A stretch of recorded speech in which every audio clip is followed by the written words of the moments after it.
Lord, आप सभी को जय मसीह की। मैं प्रॉफिट टिंकू आपका स्वागत करता हूं एक पावरफुल वीडियो में। रात की प्रार्थना, विश्वास की प्रार्थना, रात की प्रार्थना करेंगे और परमेश्वर का धन्यवाद करेंगे जो जीवित और महान परमेश्वर है। दोस्तों, आज हम बात करने के लिए जा रहे हैं। सबसे पहले दोस्तों हम प्रार्थना करेंगे आप लोगों के लिए। बीमार लोग इस प्रार्थना को जरूर सुने। आज प्रभु यीशु मसीह आपको चंगा करने वाले परमेश्वर है कि आज यीशु आपकी बीमारी को, आपकी तकलीफों को, आपके बोझ को चंगा करेंगे। अगर आप भी बीमारी में हैं, परेशानी में, दुर्घटनाग्रस्त किसी रोग में, चिंता परेशानी में, इस प्रार्थना को जरूर सुन लीजिएगा। आज परमेश्वर की दास और हम दोनों जन एक मन और चित होकर हम हस्बैंड वाइफ आपके लिए प्रार्थना करेंगे और परमेश्वर आप लोगों की जीवन में बड़े चमत्कार करेंगे और बड़ी ब्लेसिंग देंगे। तो दोस्तों, हमारी मिनिस्ट्री का नाम है प्रोफेटिक मिनिस्ट्री। अगर कोई हमारी मिनिस्ट्री के अंदर दान दशमांश ऑफरिंग परमेश्वर के कामों के लिए भेजना चाहे तो भेज सकता है। आप जो स्क्रीन के ऊपर जो नंबर आपके सामने चल रहे हैं, आप ये फोन पे जो नंबर देख रहे हैं, गूगल पे आप हमारी मिनिस्ट्री के अंदर हेल्प कर सकते हैं। फोन पे पेटीएम कार्ड पर, इन तीनों नंबर, तीनों चीजों पर आप हमारी मिनिस्ट्री में हेल्प कर सकते हैं। और आप नीचे जो बैंक अकाउंट नंबर देख रहे हैं, आप उससे भी आप हमारी मिनिस्ट्री में परमेश्वर के कामों के लिए हेल्प कर सकते हैं। और ऊपर जो आप हमारा कॉन्टेक्ट नंबर, मोबाइल नंबर देख रहे हैं, उससे भी आप हमारी मिनिस्ट्री के अंदर परमेश्वर के कामों के लिए ऑफरिंग, दान दशमांश भेज सकते हैं। और दोस्तों, जो आप देख रहे हैं स्क्रीन के ऊपर आपके सामने क्यूआर कोड लगा हुआ है।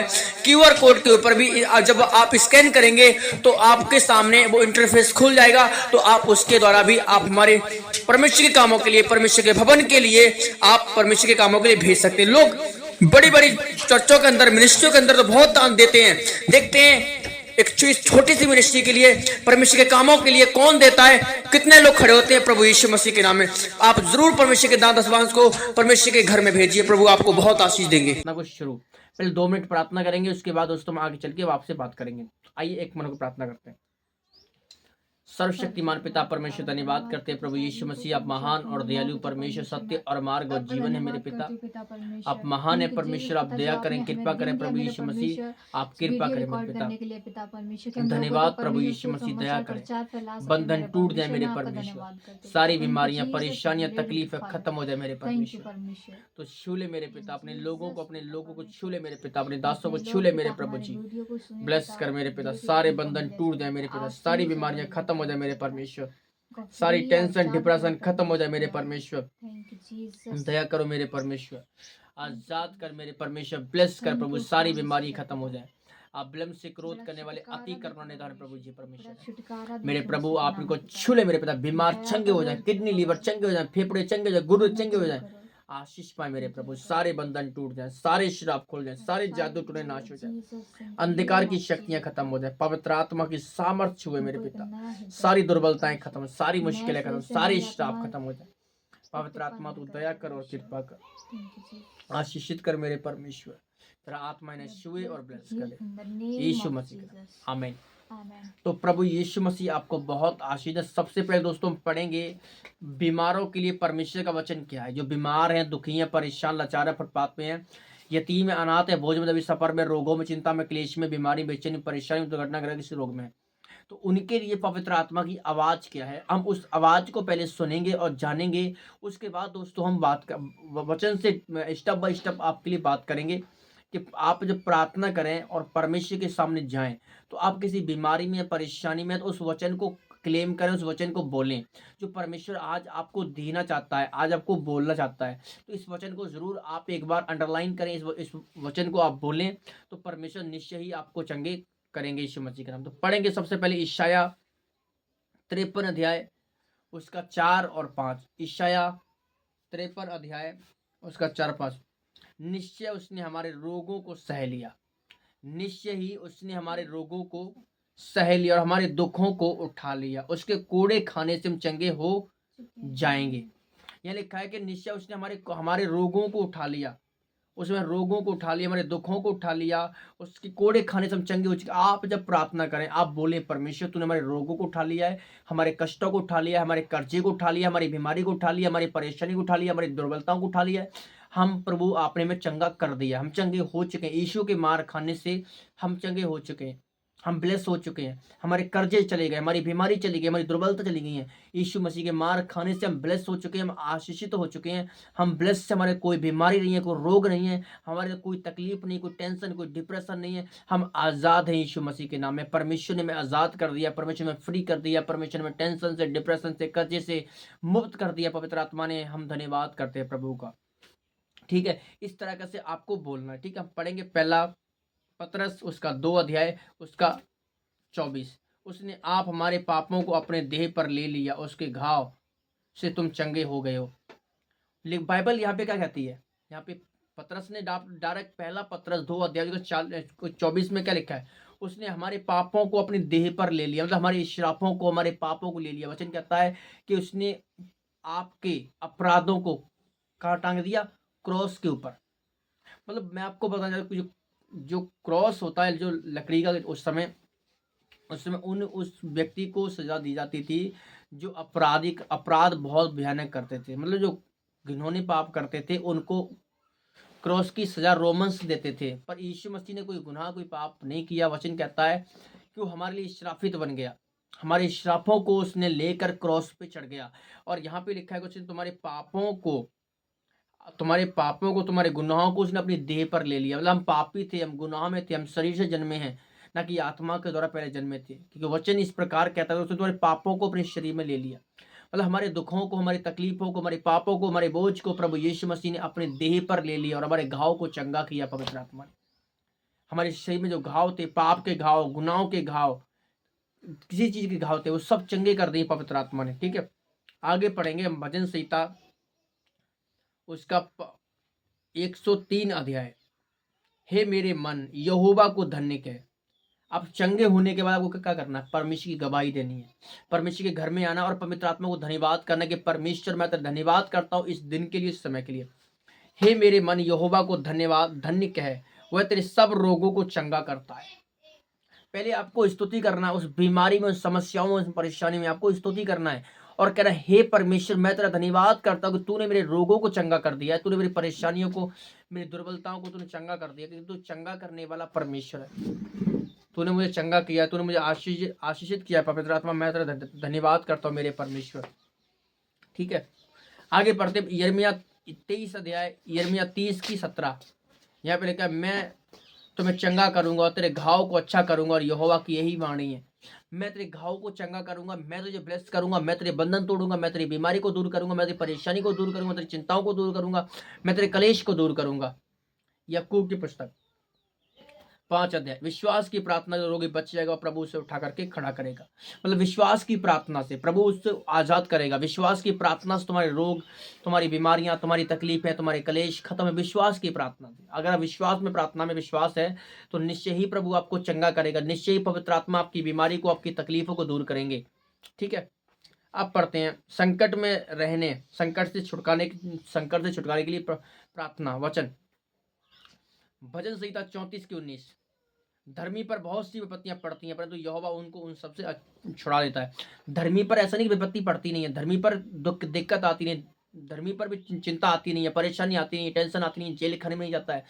धर्मी पर विपत्ति पड़ती है, पर यहोवा छुड़ा लेता है उसे, यहोवा उसे मुक्त करता है, यहोवा उसको आशीषित करता है, यहोवा उसको ब्लेस करता है। मतलब वो संकट में पड़ेगा तो, मुश्किल में पड़ेगा तो, चिंता में जाएगा तो पर यहोवा उसे छुड़ा लेगा, यहोवा उसको ब्लेस करेगा, यहोवा उसके जीवन में काम करेगा, यहोवा उसकी अंदर काम करेगा, तो वो छुड़ा लेगा उन चीजों से, उन विपत्तियों से, उन संकट से, क्लेश से। यहोवा उसको अच्छा करता है, यहोवा उसको छुड़ा लेता है। आगे पढ़ते हैं यूहन्ना सुसमाचार किताब उसका 16:30। संसार तुम्हें क्लेश देता, पर ढांढस बांधो, मैं संसार तुम्हें जीत लिया। वो संसार तुम्हें कलेश देगा, संसार तुम्हें झूठी बातें देगा, संसार तुम्हें FIR तुम्हारे ऊपर कराएगा, संसार तुम्हें रोंदेगा, संसार तुम्हें गाली देगा, संसार तुम्हें बुरा कहेगा, संसार में तुम्हें कलेश ही मिलेगा। पर ढांढस बांधो, मैंने तुम्हें जीत लिया, मैं परमेश्वर ने हमें आजाद कर दिया, हमें संसार से अलग कर दिया, हमें संसार से जीत लिया, परमेश्वर ने संसार से हमें ब्लेस कर दिया, पवित्र आत्मा ने हमें अलग कर दिया सबसे पूरी तरह से। तो हम ब्लेस से आज़ाद हैं, हमें संसार से डरना नहीं, संसार के लोगों से नहीं डरना, क्योंकि हम इससे आज़ाद है, क्योंकि हम जीते हुए लोग हैं, ब्लेस लोग हैं, हम आशीषित लोग हैं। ठीक है, अब पढ़ेंगे दूसरा कुरिन्थियां उसका 12 अध्याय उसका 9 वचन। दूसरा कुरिन्थियां, मेरा अनुग्रह तेरे लिए बहुत है, क्योंकि मेरी सामर्थ निर्बल में सही होती है। मतलब यहाँ पे लिखा है कि यहाँ पौलुस कह रहा है कि हे परमेश्वर कि तेरा अनुग्रह मेरे लिए बहुत है, तेरा अनुग्रह मेरे लिए बहुत है, क्योंकि जब मैं सामर्थ निर्बल में काम करती सही तरह से। अगर आप निर्बल होते हैं, दुखों में होते हैं, परीक्षा में होते हैं, संकट में होते हैं, कलेश में होते हैं, तकलीफों में होते हैं, बोझ में होते हैं, तो इसका मतलब ये नहीं कि पवित्र आत्मा ने छोड़ दिया। उसकी सामर्थ तुम पर काम कर रही है, उसका अभिषेक तुम्हारे अंदर काम कर रहा है, क्योंकि बाइबल कहती है कि जो मुझे सामर्थ देता है उसमें होकर मैं सब कुछ कर सकता हूँ। मतलब उसका सामर्थ हमारे दुर्बलताओं में काम करता है, उसका सामर्थ परीक्षाओं में काम करता है, उसका सामर्थ जब समस्याएं आती हैं, परेशानियां आती हैं, सताव आता है, कलेश आता है, कर्ज होता है या किसी प्रकार की कुछ और दिक्कत, तो वो आपको उसका सामर्थ तुम्हारे अंदर काम करेगा, उसका मसा तुम्हारे अंदर काम करेगा और वो तुम्हें ब्लेस करेगा, वो तुम्हें आशीषित करेगा, वो तुम्हें एक नई फ्रेश अनॉइंटिंग देगा यीशु मसीह के नाम में। ठीक है, आगे पढ़ते हैं। भजन संहिता 50 अध्याय उसका 15। संकट के दिन तुम मुझे पुकार, मैं तुझे छुड़ाऊंगा। तो मैं आपको पुकारना भी पड़ेगा। अगर आप संकट में हैं, किसी परेशानी में हैं, किसी कलेश में है, किसी प्रकार के रोग में, तो आपको पवित्र आत्मा को पुकारना है, आपको प्रभु यीशु मसीह को बुलाना है। जब आप पुकारते हैं तो पवित्र आत्मा सुनता है। भाई वे आप पुकारेंगे तो वो कहाँ सुनेगा? आप प्रार्थना नहीं करेंगे कहाँ से वो कहाँ सुनेगा आपकी? आप बोले पवित्र आत्मा को, परमेश्वर मुझे इस कलेश से छुड़ा, परमेश्वर मुझे इस चीज से छुड़ा, तो वो आपको छुड़ाएगा, छुड़ाने में विलंब नहीं करेगा, वो छुड़ाएगा आपको यीशु मसीह के नाम में। ठीक है, आगे पढ़ते हैं। रोमियो 8 अध्याय उसका 28। जो परमेश्वर से प्रेम रखते हैं वो सब मिलकर के, सब बातें मिलकर भलाई को ही उत्पन्न करते हैं। मतलब जो लिखा है कि जो परमेश्वर से प्रेम रखते हैं उन सबको सब बातें मिलकर भलाई को उत्पन्न करती हैं। अगर आपके जीवन में अब कलेश आ रहा है, सताव आ रहा है, मुश्किल आ रही है, लोग आपको बदनाम कर रहे हैं, लोग आपको तोहमत लगा रहे हैं, लोग आपको धक्के मार रहे हैं, लोग आपको उल्टा सीधा बोल रहे हैं, लोगों पर FIR करा रहे हैं, वचन कहता है कि सारी बातें मिलकर के भलाई को उत्पन्न करती हैं। अगर लोग तुम्हारा बुरा कर रहा हो, तुम परमेश्वर से प्रेम कर रहे हो, तो वचन कहता है कि सारी बातें मिल करके भलाई को ही उत्पन्न करेंगी, चिंता मत कर। पहला यूहन्ना उसका 1 अध्याय उसका 9 वचन। यदि हम अपने पापों को मान लें तो वह हमें विश्वास योग्य धर्मी है और हमारे पापों को क्षमा करेगा। अगर तुम अपने पापों को मान लोगे, अपनी गलती को स्केप कर लोगे, अपनी गलती को मान लोगे, तो वचन कहता है वो धर्मी परमेश्वर तुम्हारे पापों को क्षमा कर देगा, वो तुम्हें आशीषित करेगा, वो तुम्हें ब्लेस करेगा। भजन 51 की 10 में क्या लिखा है? हे परमेश्वर तू मुझे शुद्ध मन, मेरे अंदर शुद्ध मन उत्पन्न कर।